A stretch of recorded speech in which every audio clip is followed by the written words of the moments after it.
जिस दिन तुमने अपने दुख की जड़ पहचान ली, उसी दिन तुमने मुक्ति का पहला कदम रख दिया। हर इंसान की जिंदगी में दुख आता है, कोई इससे बचा नहीं है। किसी ने अपना प्रिय खोया, किसी ने अपना सपना, किसी ने भरोसा और किसी ने उम्मीद। दुख एक ऐसी आग है जिसमें इंसान जलता तो है, पर अगर सही दृष्टिकोण हो तो उसी आग में तपकर वह कुंदन भी बन सकता है। सवाल यही है, क्या हम दुख को मिटा सकते हैं, या क्या हम दुख को स्वीकार कर उसे अपनी शक्ति बना सकते हैं? हमारे जीवन की शुरुआत ही संघर्ष से होती है। एक नवजात शिशु रोता है जब वह इस दुनिया में आता है। वह रोना भी एक प्रक्रिया है, जीवन में प्रवेश का प्रतीक। जैसे जैसे हम बड़े होते हैं, जीवन हमें कई प्रकार के अनुभव देता है, कुछ मीठे, कुछ कड़वे और कुछ इतने तीव्र कि आत्मा तक हिल जाए। इन तीव्र अनुभवों को ही हम दुख कहते हैं। इस विषय को और अच्छी तरह समझने के लिए मैं आपको एक कहानी सुनाता हूँ। रामधन जी कई वर्षों से काशी में शास्त्रों और वेदों का अध्ययन कर रहे थे। उन्हें सभी वेदों का ज्ञान हो गया था। रामधन जी को लगा कि अब वह अपने गांव के सबसे ज्ञानी व्यक्ति कहलाएंगे। उनके अंदर घमंड आ गया था। अगले दिन रामधन जी अपने गांव जाने लगे। गांव में आते ही एक किसान ने उनसे पूछा, क्या आप हमें बता सकते हैं कि हमारे समाज में लोग दुखी क्यों हैं? रामधन जी ने कहा, लोगों के पास जीने के लिए पर्याप्त साधन नहीं है। अपनी जरूरत पूरी करने के लिए धन नहीं है, इसलिए लोग दुखी है।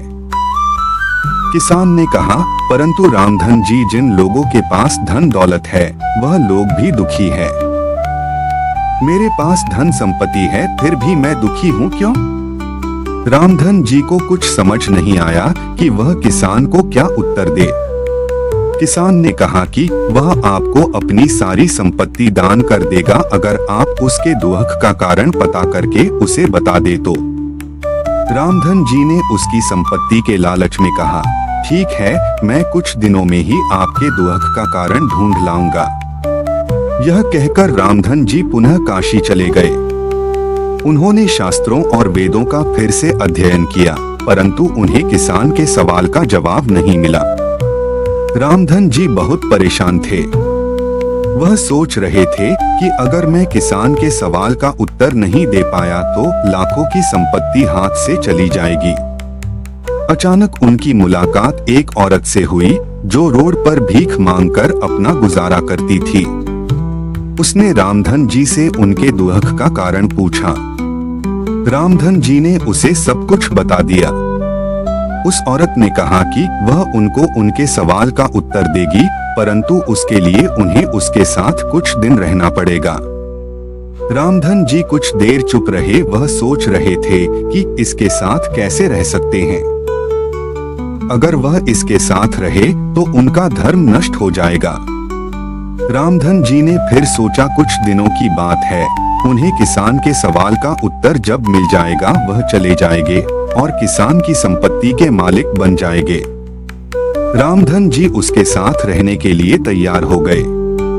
कुछ दिन तक वह उसके साथ रहे, पर सवाल का उत्तर उस औरत ने नहीं दिया। रामधन जी ने उससे कहा, मेरे सवाल का उत्तर कब मिलेगा? औरत बोली, आपको मेरे हाथ का खाना खाना होगा।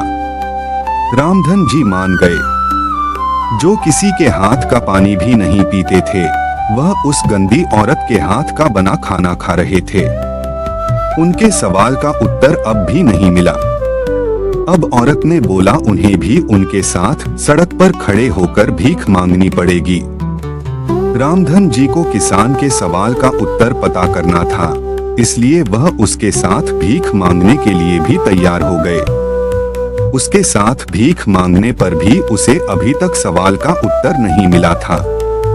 एक दिन औरत ने रामधन जी से कहा कि उन्हें आज उसका झूठा भोजन खाना है। यह सुनकर रामधन जी को गुस्सा आया और वह उस पे चिल्लाए और बोले, तुम मुझे मेरे सवाल का उत्तर दे सकती हो तो बताओ। वह औरत मुस्कुराई और बोली, रामधन जी, यही तो आपके सवाल का उत्तर है। यहाँ आने से पहले आप किसी के हाथ का पानी भी नहीं पीते थे। मेरे जैसी औरतों को तो आप देखना भी पसंद नहीं करते थे, परंतु किसान की संपत्ति के लालच में आप मेरे साथ रहने के लिए भी तैयार हो गए। रामधन जी, इंसान का लालच और उसकी बढ़ती हुई इच्छाएं ही उसके दुख का कारण है, जो उसे वह सब कुछ करने पर मजबूर कर देती है जो उसने कभी करने के लिए सोचा भी नहीं होता। हमें इतनी भी लालच नहीं करना चाहिए कि हम हमारा आत्मसम्मान खो बैठे। धन, सुख, संपत्ति आनी जानी है, पर आपका सम्मान आपके जाने के बाद भी तटस्थ रहेगा। धन की लालच ना करे। वैसे तो जीवन में हमारे पास अनेकों कारण दुख के होते हैं।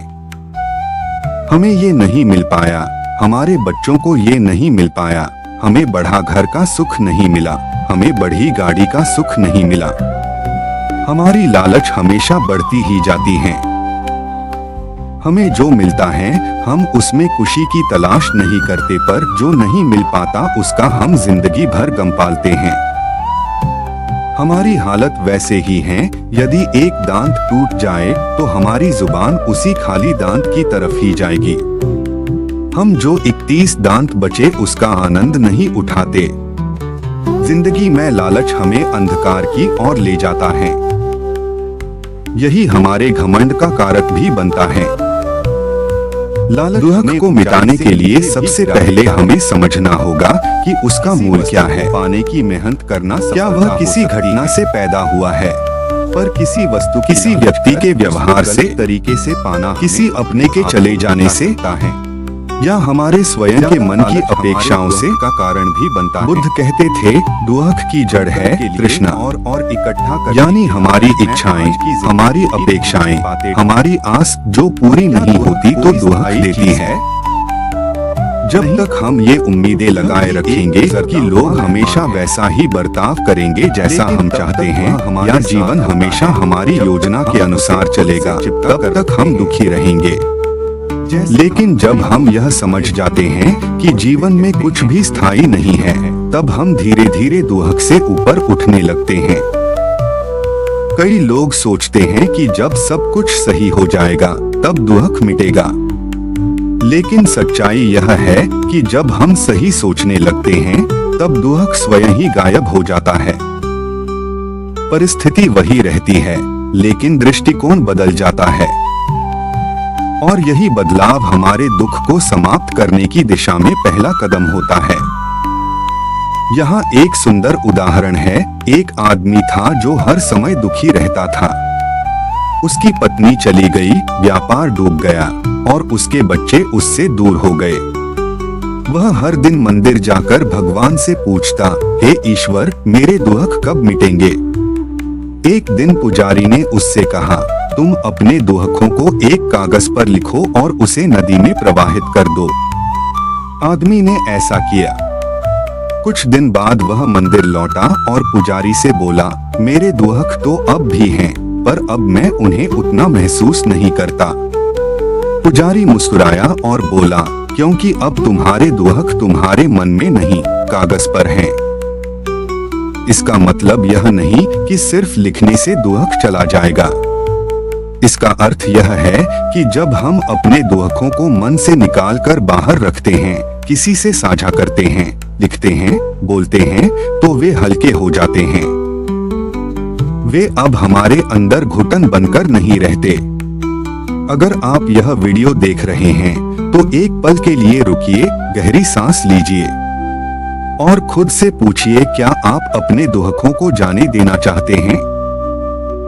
अगर आप अब तक यह वीडियो देख रहे हैं तो एक छोटा सा निवेदन है, कृपया इस चैनल इनर फ्लेम को सब्सक्राइब करें, इस वीडियो को लाइक करें और नीचे एक प्यारा सा कमेंट छोड़ दें। आपकी एक प्रतिक्रिया हमारे लिए बहुत प्रेरणा देती है। धन्यवाद। अब बात करें कि दुख से बाहर कैसे निकलें। सबसे पहला उपाय है स्वीकृति। जब तक हम इस बात को नहीं मानते कि हमें दुख है, तब तक हम उससे बाहर नहीं आ सकते। बहुत से लोग अपने दर्द को दबा देते हैं, छुपा लेते हैं, यह सोचकर कि यह कमजोरी है। पर सच्चाई यह है कि अपने दुख को स्वीकार करना ही सबसे बड़ी ताकत है। दूसरा उपाय है क्षमा। खुद को और दूसरों को क्षमा करना। कई बार हमारा दुख किसी के व्यवहार की वजह से होता है और हम उस घाव को पकड़कर बैठे रहते हैं। लेकिन जब हम माफ कर देते हैं तो हम उस घाव को छोड़ देते हैं। वह घाव अब हमें नहीं जलाता। तीसरा उपाय है ध्यान और आत्मचिंतन। हर दिन थोड़ी देर शांति से बैठिए, आंखें बंद कीजिए और अपने भीतर झांकिए। आपको अपने दुख के कारण खुद समझ में आने लगेंगे। और जब आप कारण को समझ लेते हैं तो समाधान खुद सामने आ जाता है। चौथा उपाय है सेवा। जब हम किसी और के दुख को हल्का करते हैं तो हमारा दुख अपने आप हल्का हो जाता है। यह जीवन का एक गहरा रहस्य है। दूसरों के लिए जो दीप जलाओगे वह तुम्हारे अंधेरे को भी मिटाएगा। पांचवा उपाय है कृतज्ञता। हर दिन कुछ ऐसा जरूर खोजिए जिसके लिए आप आभारी हो सकते हैं। भले ही वह एक कप गर्म चाय हो या किसी का एक मुस्कान। जब हम कृतज्ञ होते हैं तो हमारे अंदर एक सकारात्मक ऊर्जा उत्पन्न होती है जो दुख को पीछे छोड़ देती है। अब बात करते हैं नरम व्यवहार के फायदे, क्योंकि नरम व्यवहार भी दुख को मिटाने की एक अद्भुत औषधि है। मृदु व्यवहार के 10 फायदे। यह दूसरों के हृदय को छूता है और उन्हें सहज बनाता है। इससे रिश्तों में मधुरता आती है। कठोर दिल भी मृदु व्यवहार से पिघल सकते हैं। यह समाज में सकारात्मक ऊर्जा फैलाता है। इससे संघर्ष टलते हैं और समाधान निकलते हैं। यह दूसरों के साथ साथ अपने मन को भी शांत करता है। इससे आत्मसंतोष मिलता है। यह दूसरों का भरोसा जीतने में मदद करता है। तनाव और क्रोध को कम करता है। यह आध्यात्मिक उन्नति का मार्ग बनता है। पर क्या मृदु व्यवहार के नुकसान भी हैं? हाँ, कुछ हैं यदि हम संतुलन न रखें। मृदु व्यवहार के संभावित नुकसान। लोग इसे कमजोरी समझ सकते हैं। कुछ लोग उसका गलत लाभ उठा सकते हैं। बार बार झुकने से आत्मसम्मान को ठेस पहुंच सकती है। यदि मृदुता में आत्मसंरक्षण न हो तो हम शोषण के शिकार हो सकते हैं।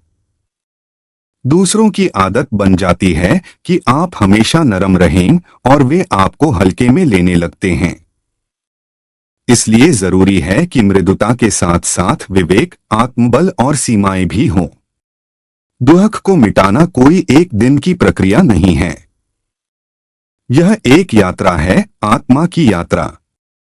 जब आप उस यात्रा पर निकलते हैं तो धीरे धीरे रास्ता स्वयं आपके सामने खुलता जाता है। बस चलना मत छोड़िए। खुद पर विश्वास रखिए और सबसे महत्वपूर्ण, उम्मीद मत छोड़िए। दुख कोई सजा नहीं है, यह एक संदेश है। वह बताता है कि अभी कुछ अधूरा है भीतर।